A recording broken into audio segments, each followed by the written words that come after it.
Hola queridos amigos, buenas noches. Pues me da un gusto enorme estar con ustedes de nueva cuenta aquí en esta transmisión. Por única ocasión, el día de hoy, mi transmisión sería el día lunes. Saben ustedes que, bueno, pues en este mes es complicado por un sinfín de cuestiones que tenemos en puerta. Tenemos en puerta que pues el cierre de los juzgados, el cierre de las juntas y demás cuestiones. Entonces, por esa virtud, el día de hoy, bueno, estoy con ustedes y no así el día miércoles. Entonces, bueno, les reitero, por única ocasión, el día de hoy voy a estar en la transmisión del día lunes. Para la próxima semana, bueno, pues ya nos reorganizaremos de nueva cuenta para continuar yo los días miércoles como habitualmente lo vengo haciendo. Bien, pues bueno, como vieron ustedes en la convocatoria del día de hoy, el tema que tenemos precisamente hoy, pues es respecto nuevamente un tema en materia familiar, por supuesto, pues un tema importante, un tema muy controversial. ¿Por qué? Porque, bueno, pues generalmente nos encontramos o vemos que muchos de nuestros clientes, qué es lo que pretenden, ¿no?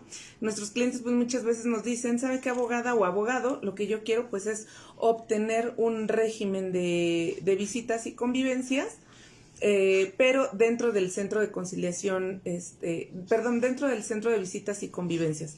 Entonces, bueno, pues ¿cómo vamos a hacer nosotros para poder obtener este régimen de visitas dentro del centro de convivencias? No es tarea fácil en estos tiempos, y digo, no hablo precisamente de los tiempos de diciembre, sino en general. Desafortunadamente, pues los juzgados familiares están abarrotados de asuntos. Entonces, sobre todo los asuntos familiares, pues en su gran mayoría o en su gran medida, tiene que ver con controversias del orden familiar que atañen a cuestiones de pensiones alimenticias, guarda y custodia, visitas y convivencias. Bueno, pues entonces, precisamente, pues por esa situación que hay muchos conflictos, muchas controversias relativas a visitas y convivencias, no es tan fácil llegar a los centros de convivencia supervisada familiar. ¿Por qué? Porque, bueno, pues a diestra y siniestra los jueces no pueden ordenar o no pueden determinar que las visitas puedan ser de manera supervisada. ¿Cuáles son las posibilidades que nosotros tenemos reales como abogados para llegar o a obtener que las visitas y convivencias puedan darse a través del centro de visitas y convivencias familiares supervisadas? Tenemos que nosotros, bueno, primero, por supuesto, iniciar un juicio de controversia del orden familiar y acreditar dentro del juicio, por supuesto, que existe violencia, pero no solamente que existe violencia dentro del entorno familiar, sino que esa violencia de alguna manera pues atañe a los menores involucrados. Entonces, si nosotros acreditamos en nuestro juicio que los niños, perdón, digo, ya ahora ya no se usa la palabra menores, si nosotros acreditamos dentro de nuestro juicio de controversia del orden familiar que estos niños están siendo víctimas de violencia, entonces, bueno, pues nosotros podemos de una manera obtener ese régimen de visitas y convivencias supervisadas. ¿Por qué?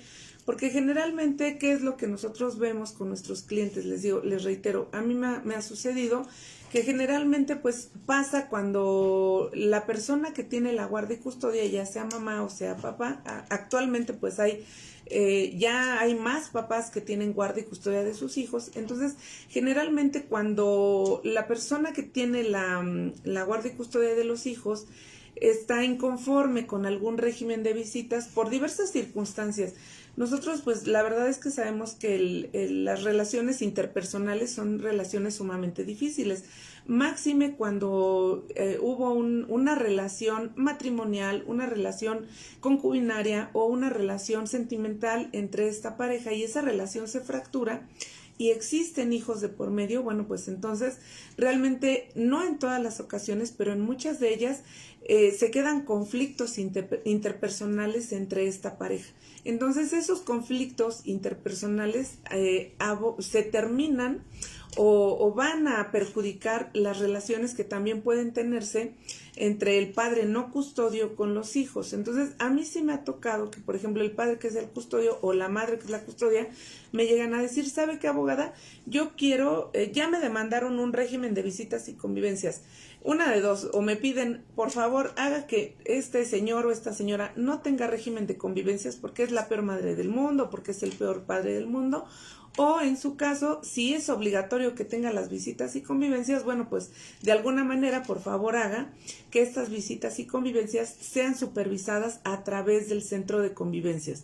Entonces, bueno, aquí hay que analizar primero el caso en particular para que nosotros podamos decirle al cliente si es posible o no es posible obtener un régimen de visitas y convivencias supervisadas. No en todos los casos vamos a poder obtenerlo. ¿Por qué? Porque, bueno, pues como les digo, los asuntos familiares son un mundo de asuntos. Entonces, muchísimas personas solicitan que el régimen de convivencias sea a través de estos centros de convivencias. Sin embargo, no es nada más porque yo quiera que el régimen de convivencias pueda desarrollarse dentro de este centro de convivencias supervisadas. Porque los que les comento, pues es un mundo de asuntos. Entonces el centro de convivencias supervisadas no tiene espacio para atender a todos y cada uno de los asuntos que solicitan su intervención. ¿Cuáles son los asuntos en los cuales puede intervenir el centro de convivencias? Pues solamente los asuntos donde exista alguna violencia acreditada respecto de los infantes involucrados. Les comentaba, o sea, muchas veces dicen, ay, bueno, pues es que hay violencia entre las partes. Si hubiese violencia entre los padres y no así respecto de los hijos, el juez tendrá que determinar, tendrá que hacer lo que ya hemos comentado. Una plática con los menores, una plática con las partes para determinar si efectivamente la violencia que existe entre las partes es a tal grado que no es posible que estas partes ni siquiera puedan tener ya no una convivencia, sino el roce de la entrega y recepción de los hijos. Entonces, existen posibilidades, sí, cuando los progenitores, existe violencia entre los progenitores, pero esa violencia es a tal grado que no es posible que ni siquiera se pueda dar la entrega-recepción de los niños en el momento que se haya establecido el régimen de convivencias. Y también igual se establece en un momento dado cuando los niños pueden ser víctimas de esta violencia. Podemos dar un caso en particular, un caso en específico. Hace no mucho yo les platicaba acerca de un señor que tiene un régimen tenía un régimen de visitas y convivencias con su hija. Sin embargo, la mamá, pues con el ánimo de no permitir estas convivencias con su hija, se cambia de casa, se estuvo cambiando de casa en varios lugares de la Ciudad de México. Se tuvo que solicitar la intervención de la Policía Ministerial Federal para que localizaran a la señora y pudiera traer a juicio a la niña para una plática con su señoría. En este caso ya había establecido un régimen de convivencia. Sin embargo, la señora, con el ánimo de romper ese vínculo entre su hija y el padre, bueno, pues digamos que huyó con la hija y estuvo cambiando en diferentes domicilios. Entonces el papá duró 3 años sin poder convivir con su hija. Cuando nosotros lo hacemos del conocimiento a la juez lo que dice, bueno, pues vamos a solicitar una plática con la niña para poder determinar y restablecer este régimen de convivencias. Entonces se ordena una plática con la menor. Sin embargo, la mamá no la presenta en la primera ocasión, no la presenta en la segunda ocasión, no la presenta en la tercera ocasión. Entonces lo que le solicitamos a su señoría es que ordene la presentación de la niña a través de la fuerza pública. Entonces la juez lo que hizo es obviamente girar un oficio a Policía Ministerial Federal, que depende de la FGR, de la Fiscalía General de la República, para que hagan una búsqueda y localización de la mamá y de la menor y la presenten a la plática con la niña. Entonces, bueno, pues traen a esta niña finalmente sí a través de la policía. Hicieron un excelente trabajo, hicieron la investigación, ubicaron dónde se encontraban viviendo, a qué escuela iba la niña. Entonces la localizan a la señora con la niña. la llevan, la presentan al juzgado familiar fuera de horario de labores. Sin embargo, la juez tuvo a bien ordenar, bueno, obviamente la habilitación de días y horas para la celebración de esta plática con la niña. Entonces, bueno, pues cuando la traen a la niña, la señora argumenta que pues ella se escondió porque el señor era violento, porque ella le tiene mucho miedo y demás. Entonces, hay una plática con esta niña que, por cierto, para este momento, pues bueno, la niña ya tiene 9, 10 años.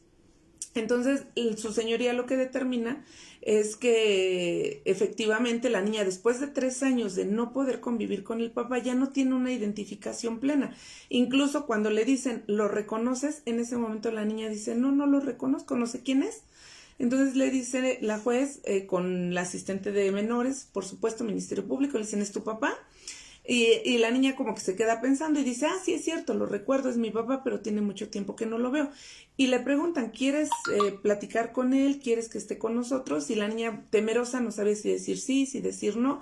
La juez tuvo a bien hacer una dinámica junto con la psicóloga, junto con la asistente de menores, y ella misma para que la niña pudiera interrelacionarse en ese momento con el papá.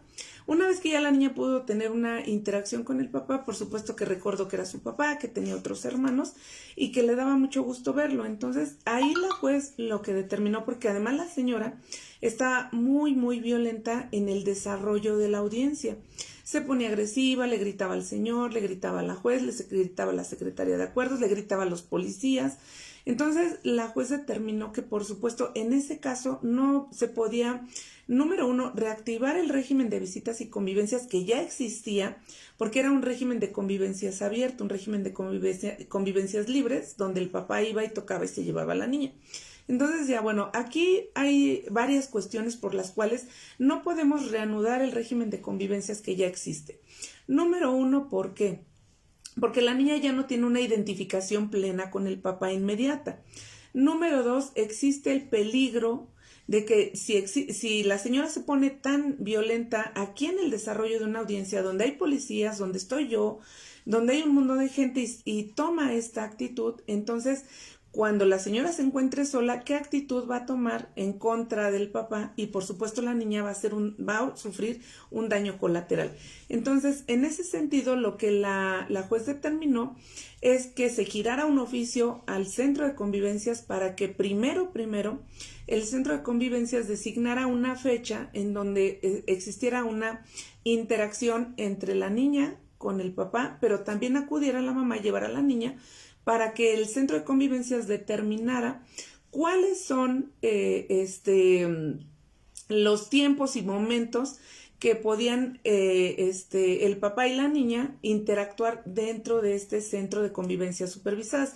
Entonces, o sea, fíjense, no nada más era voy a girar el oficio al centro de convivencias para que de inmediato me señalen un régimen o un horario para que yo envíe a este señor con esta niña. No, primero giraron un oficio para que en el centro de convivencias, a través de una psicóloga especializada, existiera una interacción entre el papá y la niña supervisada, por supuesto, y entonces el centro de convivencias emitiera una opinión de cuáles son los días o cuántos días y cuántas horas a la semana podría convivir esta niña con este papá. Entonces nosotros, bueno, pues eso fue lo que hicimos. Se acudió al centro de convivencias con el papá, la señora llevó a la niña y el centro de convivencias ya determinó cuántas horas a la semana está recomendado que este señor conviva con la niña primero de primer momento. Entonces recomienda que durante 3 meses sea un cierto número de horas, un día a la semana, para que exista de nuevo una interacción entre papá e hija y nuevamente pues se dé ese vínculo paterno-filial. Después de los 3 meses, el mismo centro de convivencias va a señalar otro horario diferente con más días y más horas para la convivencia entre la niña y el papá. Sin embargo, en este caso en particular, siempre o hasta en tanto no la mamá no mejore su actitud violenta, este caso en particular yo creo que va a ser un caso que va a durar bastante tiempo, llevándose a cabo las visitas y convivencias en este centro de convivencias familiares supervisadas. Entonces, si ustedes se dan cuenta, son casos particulares en los cuales nosotros podemos obtener ese régimen de convivencias supervisadas. No nada más puedo ir y decir yo, ay, ¿sabe qué? Es que quiero el centro de convivencias supervisadas porque me cae gorda la nueva pareja de mi ex esposo, por ejemplo. Si la mamá, muchas veces la mamá dice, es que yo no quiero que mis hijos convivan con la nueva pareja, no quiero que convivan con los hijos de la nueva pareja, no quiero que convivan con sus abuelos, no quiero que convivan con sus tíos porque son personas muy feas, porque seguramente le van a hacer cosas, no me quieren a mí, seguramente no quieren a mis hijos. Esas no son causales por las cuales nosotros podamos solicitar y obtener el régimen de visitas y convivencias en el centro de convivencias supervisadas. ¿Por qué? Porque también en otras transmisiones hemos comentado que, bueno, el derecho de los niños primordialmente es tener un régimen de convivencias con ambos padres. Y segundo, que también puede existir convivencia con los familiares de estos padres, con la familia extensa. Entonces, también es un derecho de los niños, bueno, convivir ya sea con el papá y la nueva pareja, si es, a lo mejor el papá ya se casó y ya tiene otros hijos, entonces es derecho de este niño convivir con ese papá, convivir con su nueva pareja y bueno, y convivir con los hijos que actualmente tiene. Entonces, si yo de alguna manera le digo a los clientes, ¿saben qué? Pues sí, yo les voy a obtener un régimen de visitas y convivencias en el centro de convivencias supervisadas. Cuando no tengo los elementos, bueno, por supuesto que voy a quedar mal con estos clientes. Entonces, sí es importante que nosotros sepamos como abogados primero determinar cuándo es posible que pueda obtenerse este régimen de convivencias a través del centro de convivencias supervisadas y cuándo no, porque muchas veces los clientes nos piden cosas que no podemos darles. Lo comento para quienes son abogados y también, por ejemplo, para quienes no son abogados y necesitan una orientación de este tipo, bueno, pues sí es importante que lo sepan, que no siempre es posible que se obtenga este régimen de convivencias supervisadas.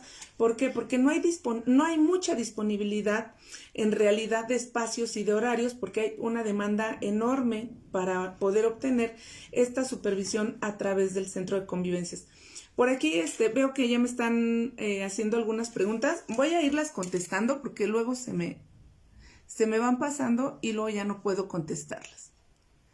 Entonces me dice, Villa Silviño, dice, buenas noches, ¿qué pasa si le hace saber el juez que hay violencia por parte de quien tiene la convivencia? Y esta la acredita a través de una escucha de menor y el juez hace caso omiso de tal acción y aún más cuando se ha pedido al mismo juez que las convivencias fueran supervisadas y ahora quien tenía las convivencias sustrajo al menor y al parecer se lo llevó a otra ciudad. ¿Qué podemos hacer? Estos casos pasan todos los días y pasan muchísimo. Entonces, sí, en efecto, muchas veces también los jueces no nos hacen caso de lo que les estamos diciendo. Entonces, aquí hay algo muy importante. Aquí me dice Leonardo que hubo una plática con los menores o con el menor y a través de esa plática se pudo acreditar una violencia. Nosotros tenemos que ser puntuales cuando tenemos esas audiencias de plática con los menores, tenemos que ser puntuales de qué es lo que se transcribe en el acta de la plática con menor, porque de ahí nosotros vamos a obtener material para muchas cosas. Por ejemplo, aquí, si me dice, hubo una plática con menor y de la plática de menor se acreditó que hay violencia, bueno, si en el momento de la plática, de la escucha de este menor, se transcribió cuáles fueron los actos de violencia, por supuesto que el juez estaba obligado a ordenar un régimen de visita supervisado. Pero nosotros como abogados tenemos que supervisar esa acta. Si nosotros vemos que en el acta no se está puntualizando lo que sabemos que el menor dijo, que el niño dijo, Entonces, y si el niño dijo, yo soy agredido por mi mamá, o mi mamá me obliga a no ver a mi papá, o cuando mi papá llega, mi mamá golpea a mi papá, y vemos que no se transcribieron esos hechos violentos en el acta, entonces no debemos firmar el acta número 1 y debemos solicitar al secretario de acuerdos, y si no al propio juez, y decirle, ¿sabe qué, señoría? Aquí hubo manifestaciones de violencia expresa por parte del niño, los cuales no se están expresando o no están contenidos en el acta que se está levantando. Y tiene la obligación de levantar el acta con lo que los niños hayan manifestado. ¿Para qué?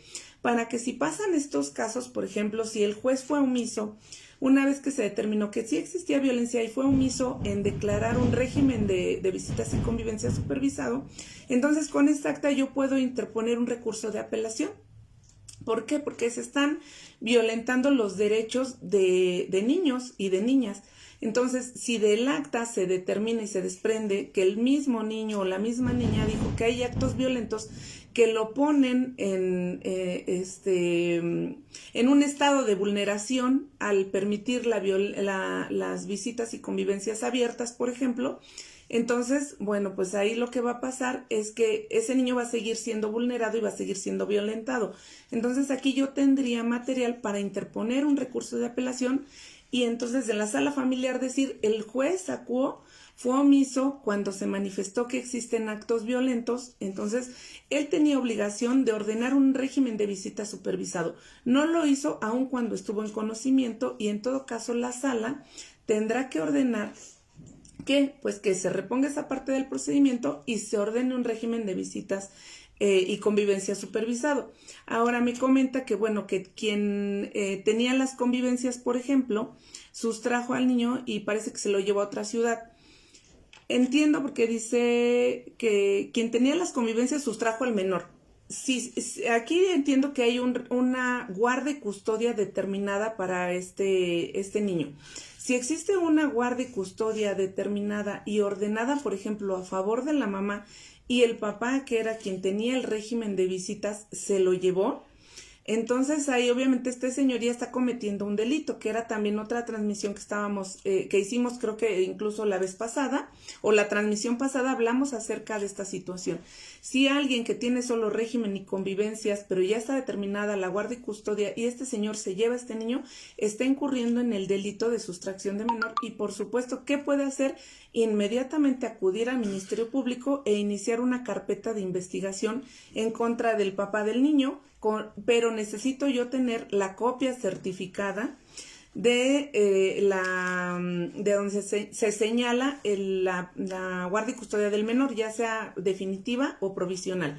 Entonces necesito tener copia certificada de donde el juez decreta guardia y custodia del menor, y entonces con eso yo voy al Ministerio Público e inicio una carpeta de investigación por sustracción de menor, y por supuesto que, bueno, como es un menor de edad, se tiene que levantar también la alerta Amber para que se distribuya, por supuesto, en toda la República. Eso es lo que podría hacer. Me comentan por aquí que si después se va a subir el video al canal de YouTube, sí, quienes no puedan verlo en este momento, lo vamos a subir en el canal de YouTube.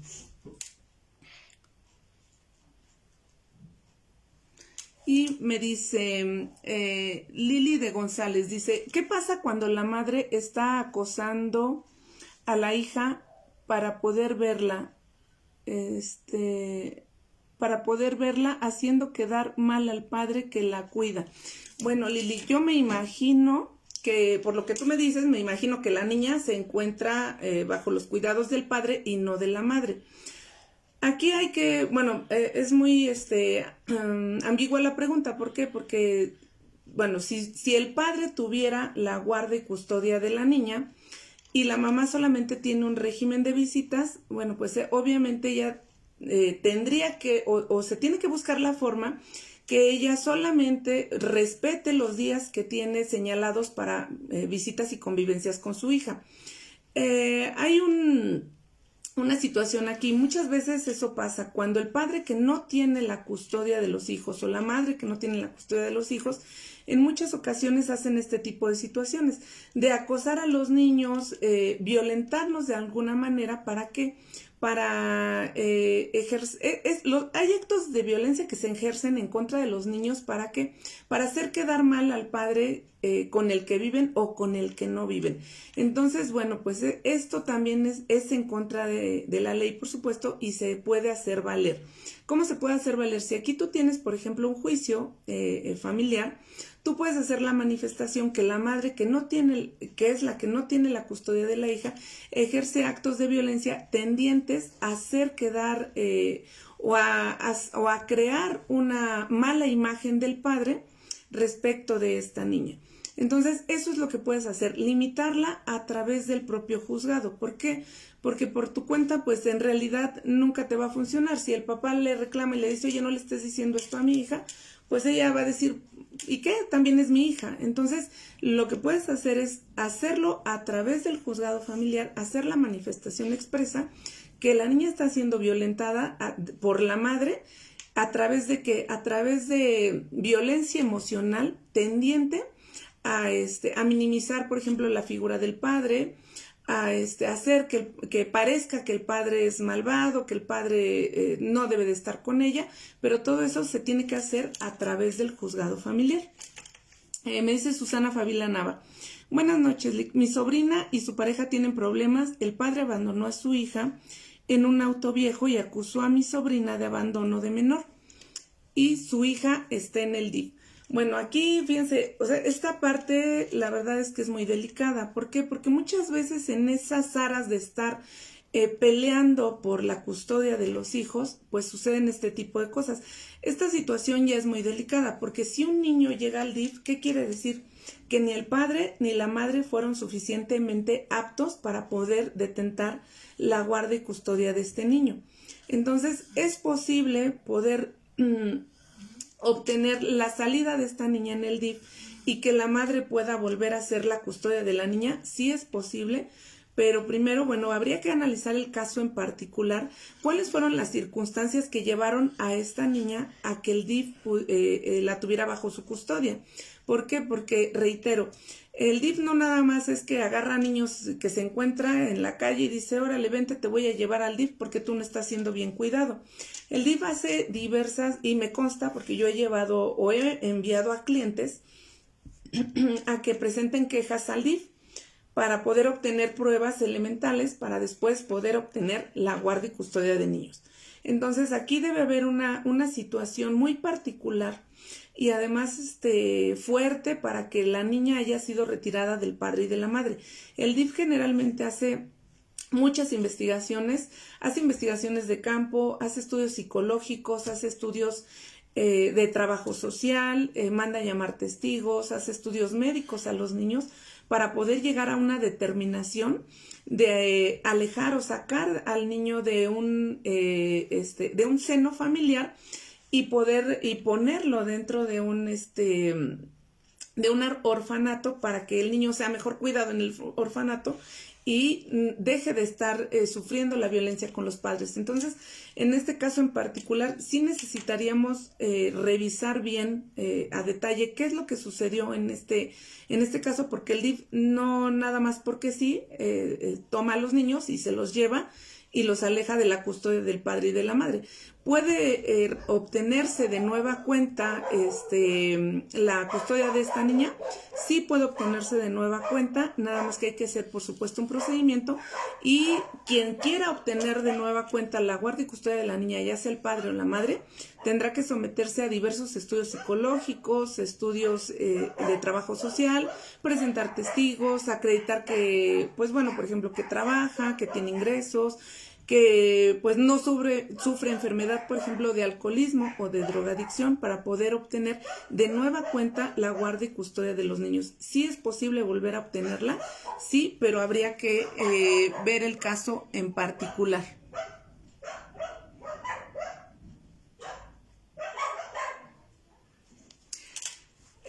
Dice Manuel Díaz, licenciada, buenas noches. ¿Podría ingresar un dictamen particular en psicología por intervención parental como prueba superveniente? Bueno, Intervención parental, me imagino que se refiere a alienación parental. Me imagino que Manuel Díaz se refiere a una alienación parental. Dependiendo en qué estado de la República nos encontremos, es cuando cuáles son las consecuencias jurídicas de hablar de alienación parental. En la Ciudad de México ya hace algún tiempo, la alienación parental dejó de ser parte del Código Civil como una causal, porque antes incluso la alienación parental incluso podría ser una causal para el cambio de guarda y custodia. Actualmente en la Ciudad de México la alienación parental salió del Código Civil, entonces en nuestro Código Civil ya no la tenemos contemplada. Sin embargo, no quiere decir que no exista. Podemos utilizar argumentos de alienación parental sí para obtener guardas y custodias, para obtener a lo mejor incluso pérdidas de la patria potestad. Sin embargo, bueno, esta alienación parental sí tiene que acreditarse a través de un dictamen, de una pericial en psicología. Por ejemplo, en el Estado de México sigue existiendo dentro del Código Civil esta figura de la alienación parental y por supuesto que se acredita a través de periciales en psicología. Sin embargo, por ejemplo, en Ciudad de México y en Estado de México, lo que es dable es que estas periciales en psicología para poder acreditar una alienación parental tienen que hacerse a través de los peritos únicos que se tienen registrados dentro de las listas del propio tribunal. En realidad no es tan factible que el juez nos pueda aceptar un peritaje o un dictamen particular. ¿Por qué? Porque finalmente, bueno, pues los peritajes particulares de alguna manera pudieran ser manipulados. Por ejemplo, si yo llevo a mi propio perito particular que no está en las listas de los peritos autorizados por el propio tribunal, lo que se puede, o lo que pudiera pasar es que ese peritaje pues estuviera manipulado, ¿no? Desgraciadamente sabemos nosotros que pues hay muchas trampas para las cuestiones de litigio, y una de las trampas pues es que muchas veces los peritajes en las diversas materias del derecho pues llegan a manipularse. Entonces es por eso que por seguridad jurídica de las partes es más necesario que sea un peritaje en psicología, sí, pero de los peritos autorizados en la lista del propio tribunal. ¿Puede darse de manera superveniente? Claro que sí, porque muchas veces, lo que comentábamos hace rato con una pregunta que me hacían, muchas veces a lo mejor ya se resolvió, ya una parte tiene la guardia y custodia y otra parte tiene el régimen de visitas y convivencias. ¿Y qué es lo que en ocasiones sucede? Que, no sé, a lo mejor, por ejemplo, la persona que tiene la guardia y custodia empieza a hacer alienación parental con los hijos. ¿Para qué? Para que ya no quiera ir y convivir con el papá que es el papá no custodio. O al revés, también a veces los papás que no son custodios y que tienen el régimen de convivencias ejercen alienación parental con los hijos para convencerlos que ya no quieran vivir con la mamá y que se vayan con ellos. Entonces, sí es posible hacer de manera superveniente, solicitar una pericial en psicología por alienación parental, pero siempre y cuando se solicite con los peritos de las listas de los peritos únicos del propio tribunal. Y me preguntan acá que si se tienen que pedir las convivencias por medio de oficio en el centro de convivencias supervisadas. Sí, se tienen que pedir a través de oficio. Sin embargo, reitero, no nada más es solicitar las convivencias, nosotros decirle al juez, oye, señoría, quiero tener las convivencias supervisadas por X razón. Tenemos que, o debe haber una justificación por la cual nosotros solicitemos esas visitas y convivencias de manera supervisada. Y además de eso, bueno, nosotros tenemos que acreditar por qué queremos las visitas y convivencias de manera supervisada, y en todo caso, bueno, pues acreditárselo al juez, y una vez que nosotros se lo acreditemos al juez, bueno, entonces el juez lo que va a hacer es ordenar a través de un oficio al centro de convivencias. Lo que va a decir, bueno, a ver, yo tengo este caso en particular, te solicito, centro de convivencias, que me designes horarios, días y horarios para que este caso, este expediente, pueda llevar a cabo estas visitas y convivencias. Además de ello, no nada más el centro de convivencias es para que se ejerciten dentro del centro las convivencias. El centro de convivencias también funge como un lugar de entrega-recepción de los niños. ¿Qué quiere decir esto? Que muchas veces, lo que yo platicaba, a veces las relaciones interpersonales entre los padres de los niños son tan complejas que muchas veces el hecho de nada más ir y decir vengo por mi hijo, eso implica que haya actos de violencia, que haya cuestiones agresivas entre estas partes. Entonces, cuando también no es posible que se superen estas problemáticas entre la pareja, entre los padres de los niños, también suele pedirse, o el juez, dependiendo de la gravedad de la situación, puede decir, bueno, que el régimen de convivencias no sea dentro de las instalaciones del centro de convivencias supervisadas, sino que el centro de convivencias funja como un lugar de entrega-recepción de los niños. ¿Qué quiere decir? Que bueno, que por ejemplo señalan, dicen, bueno, voy a señalar para este expediente un régimen de convivencias a través del centro de convivencias para que él haga la entrega-recepción de los niños. Que la mamá vaya y lleve a los niños el día sábado a las 10 de la mañana, los deposite en el centro de convivencias supervisadas y el papá vaya, los recoja ahí y después los reintegre. Por ejemplo, el día domingo a las 3 de la tarde, de nueva cuenta al régimen al centro de convivencias supervisadas. Esa es la entrega-recepción de los niños. Cuando el centro de convivencias supervisadas, digamos que se va a escuchar mal, pero para poner un ejemplo, digamos que es el árbitro entre las partes, para que no tengan que verse las caras en el momento en que tengan que entregar a los niños. Bueno, pues entonces va la mamá o el padre que tenga la custodia de los niños, va, lo presenta en ese centro, lo deja, va el otro padre o madre, lo recoge y después para reincorporarlo igual, el que se lo llevó va, lo entrega en el centro de convivencias y el que tiene la custodia va y lo recoge. Entonces, de esa manera, es una manera también que se tiene para poder evitar conatos de violencia en donde los niños sufran esta violencia colateral, porque a lo mejor la violencia no es en contra de los niños, pero de una manera o de otra es una violencia colateral el que papá y mamá pues siempre estén de la greña, ¿no? Que, ay, ¿por qué lo trajiste así? Que porque ya, no sé, ya se raspó, ya le salió sangre, o muchas veces de, oye, parece pordiosero si yo te doy el dinero para la pensión alimenticia, ¿por qué mi hijo trae los zapatos rayados? ¿Por qué tiene el pantalón muy corto? Entonces, ese tipo de situaciones se pueden evitar a través de esta entrega-recepción de los niños. Esos son para casos que no son tan graves, donde exista sí violencia, pero no violencia tan grave como para que los niños no puedan irse con los papás a convivir en otros lugares. Por aquí me dice, a mí me gustaría plantearle unas dudas de mi caso, algún correo donde la pueda contactar. Sí, claro, al final de la transmisión voy a dar los lugares de contacto para que quienes tengan preguntas en particular, bueno, puedan contactarme ya de manera personalizada.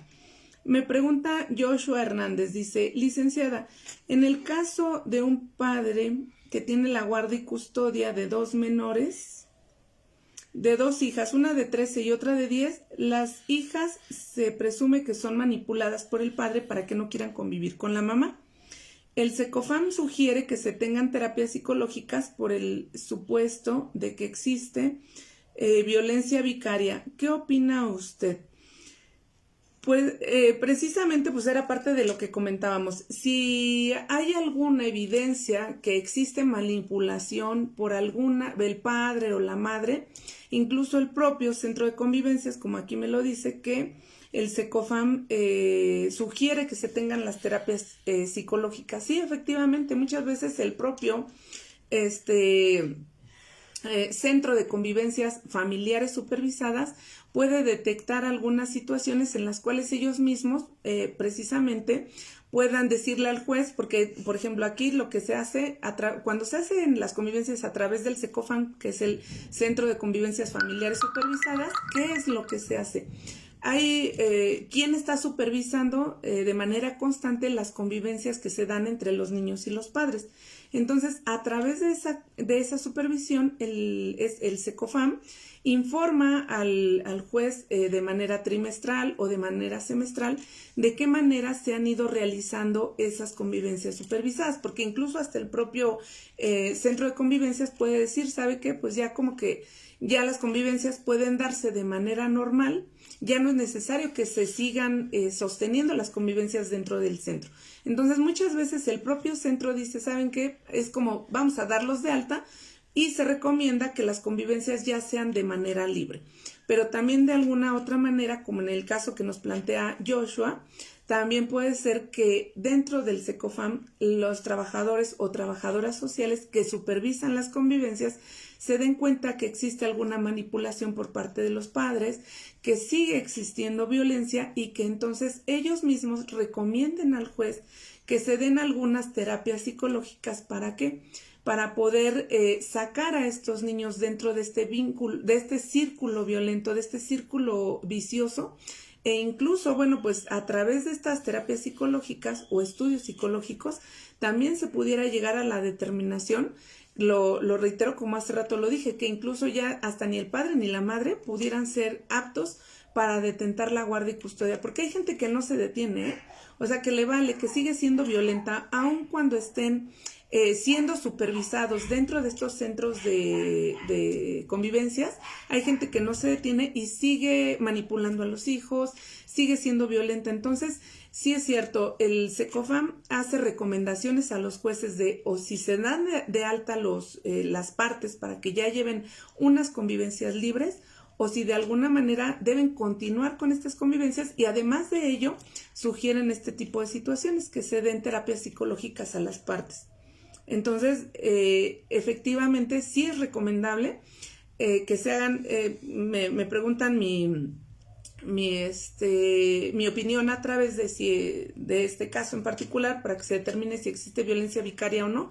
Por supuesto que sí es recomendable que se soliciten, que acudan a estas terapias psicológicas para que se determine si existe o no existe esta violencia vicaria. Si existiera esta violencia vicaria, bueno, pues entonces también igual el juez tendrá que determinar nuevas medidas siempre tendientes a proteger a los niños y a las niñas, por supuesto, porque de lo que se trata, pues es que las leyes, los jueces, las autoridades, pues protejan en todo momento a los niños. Aquí la situación que puede darse, pues es que si ni el padre ni la madre son personas aptas para poder detentar la guardia y custodia de estos menores, bueno, pues lo que va a determinar el juez es que sean retirados de ese seno familiar y en todo caso, bueno, puestos a disposición al DIF para que sean debidamente cuidados, ¿no? En todo caso. Pero pues sí, hay que tener mucho cuidado. Me pregunta Jeremías, dice, buenas tardes, maestra Gaby. ¿La documental pública consistente en una denuncia inicial de violencia es suficiente para que un juez determine que la convivencia sea supervisada o toma en cuenta que solo es una manifestación unilateral de una de las partes? Efectivamente, Jeremías, en este caso, el inicio de una carpeta de investigación, de una denuncia por violencia, no es prueba plena. ¿Por qué? Porque solamente es una manifestación unilateral de la voluntad, en donde a lo mejor yo me sentí agredida, me sentí violentada, o a lo mejor sí, efectivamente, sufrí violencia, y entonces acudí al Ministerio Público a iniciar una carpeta de investigación por violencia. Pero lo que sucede en muchas de estas denuncias de violencia es que cuando la estamos sufriendo de manera inmediata, obviamente el sufrir esa violencia nos lleva al Ministerio Público a iniciar esta carpeta de investigación. Pero luego suele suceder que a lo mejor ya pasó el tiempo, ya me contenté con la persona, ya me dio flojera, ya no, o a lo mejor me trataron mal en el Ministerio Público y ya no quise continuar con el desarrollo de esta carpeta de investigación y nada más la dejé en la denuncia inicial. Ese documento no es una prueba plena para acreditar la violencia porque se trata de una manifestación unilateral de la voluntad.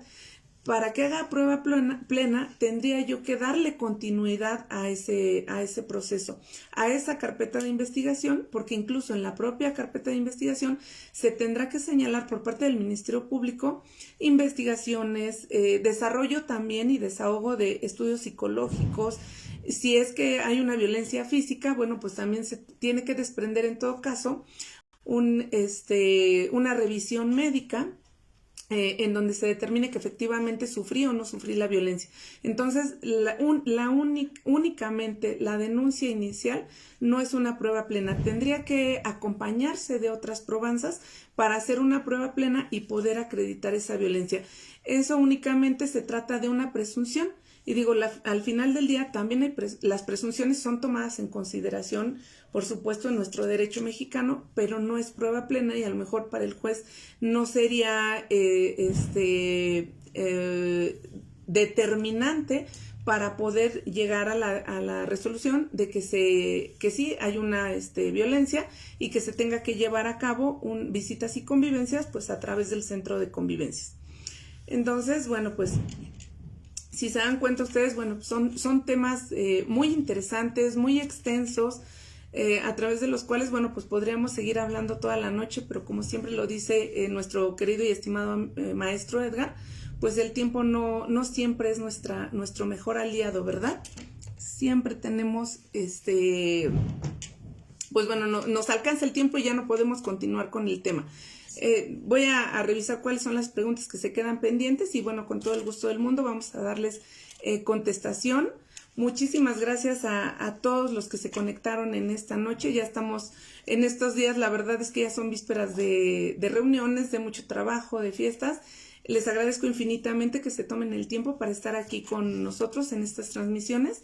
Y bueno, pues saben ustedes que lo que nosotros queremos pues es que la cultura jurídica pues tenga eco en nuestra sociedad. Entonces, no solamente son transmisiones para estudiantes, abogados, sino también para personas que de alguna manera necesitan una orientación en estos temas.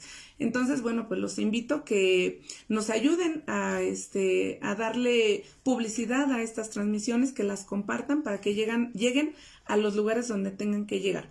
Los lugares donde ustedes pueden encontrarme, les voy a compartir mi número de teléfono. Solamente mensajes de WhatsApp es 55 12 93 66 75.